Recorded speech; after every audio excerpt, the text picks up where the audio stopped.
السلام علیکم ورحمۃ اللہ وبرکاتہ۔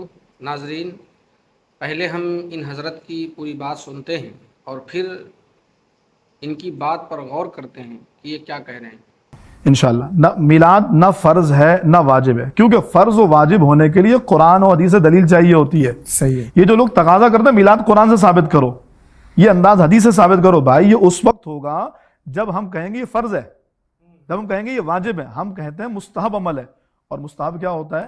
مستحب وہ ہوتا ہے کر لو تو اچھی بات ہے، نہ اچھی نیت سے ثواب بن جاتا ہے۔ مثال کے طور سے آپ نے بہترین کپڑے پہنے، خوبصورت امامہ لگایا، خوبصورت خوشبو لگائی، یار مسجد میں جاؤں گا اس سے ذوق بڑھے گا، اچھی نیت پر ثواب بن گیا۔ آپ نے خوشبو اس لیے لگائی کہ آس پاس والے بولیں گے واہ کیا لگا کیا ہے، گناہ مل گیا، گناہ مل گیا۔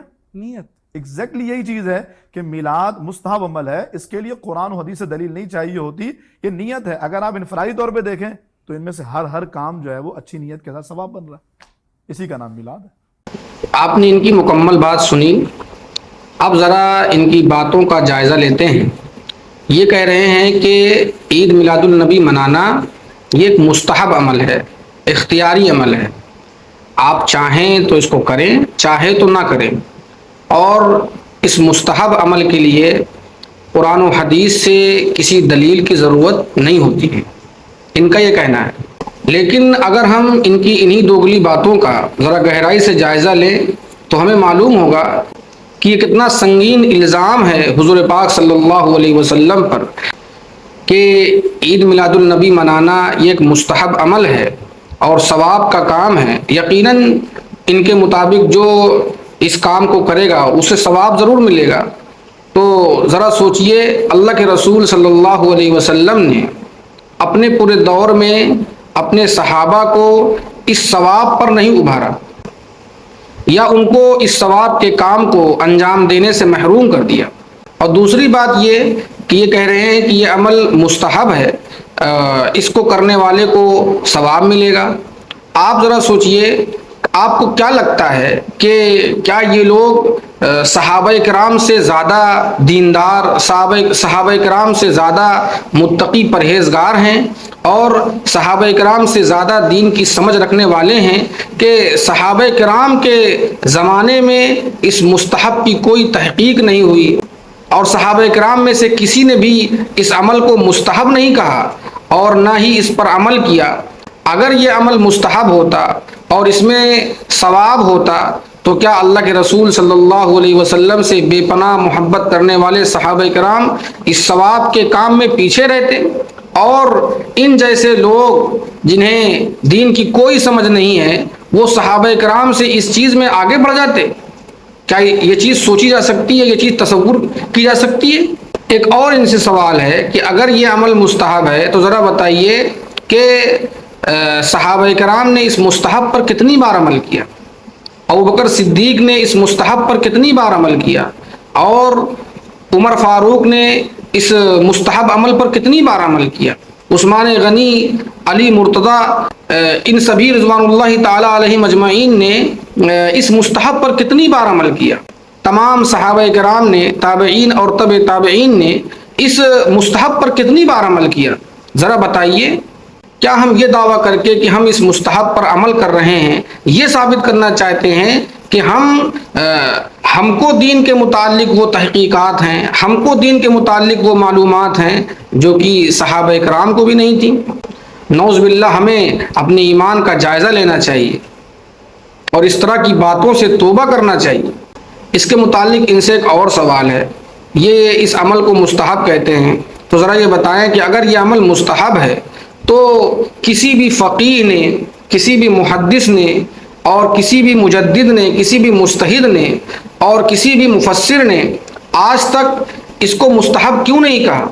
متقدمین فقہا میں سے، مفسرین میں سے، محدثین میں سے، ائمہ اور مجتہدین میں سے کون ہیں جنہوں نے اس عمل کو مستحب قرار دیا ہے؟ یعنی ان کی تحقیق کا ماشاءاللہ جو معیار ہے وہ ہم سب جانتے ہیں، تو کیا یہ اپنی تحقیق میں امام اعظم ابو حنیفہ سے آگے بڑھ گئے، امام شافعی سے آگے بڑھ گئے، امام مالک سے آگے بڑھ گئے، امام احمد ابن حنبل سے آگے بڑھ گئے، امام بخاری سے آگے بڑھ گئے، امام مسلم سے آگے بڑھ گئے؟ ان سبھی سے یہ آگے بڑھ کر اس مستحب کی تحقیق کرنے والے بن گئے، اور ان کو، ان بڑے بڑے اہل علم کو اس مستحب کی کوئی تحقیق ہی نہیں ہے۔ ذرا سوچئے اس بات کو، ذرا غور کیجئے اس بات پر۔ اسی طریقے سے ایک دوسرے پہلو سے ہم اس بات کو سمجھنے کی کوشش کرتے ہیں۔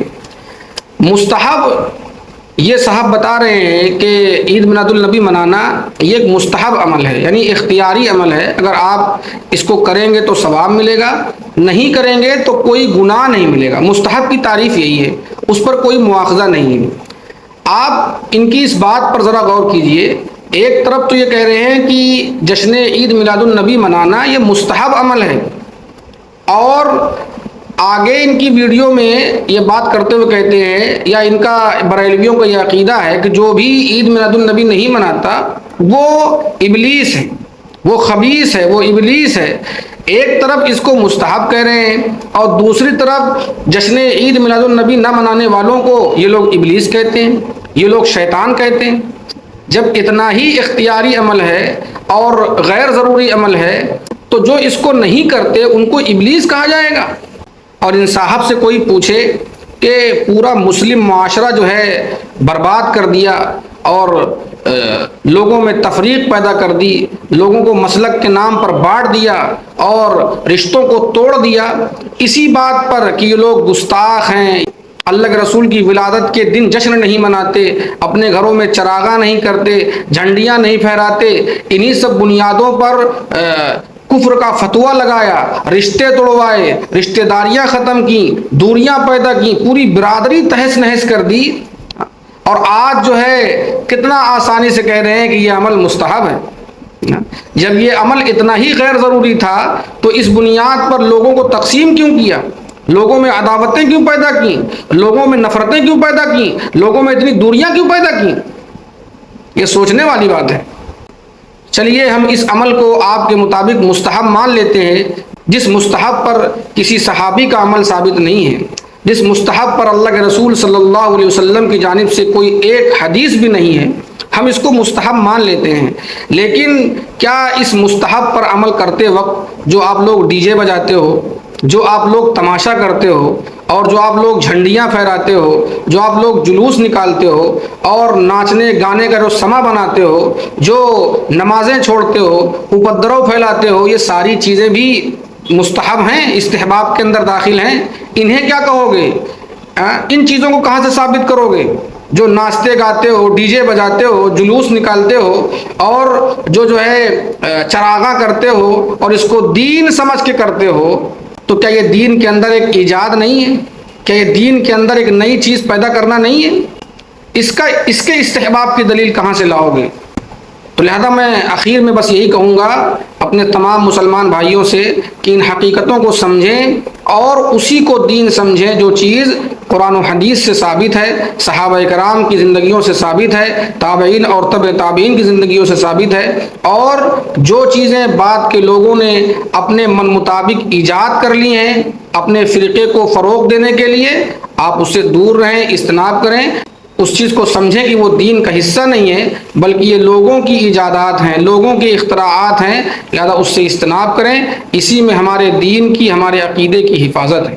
اللہ تبارک و تعالی ہم سب کو کہنے سننے زیادہ عمل کرنے کی توفیق عطا فرمائے۔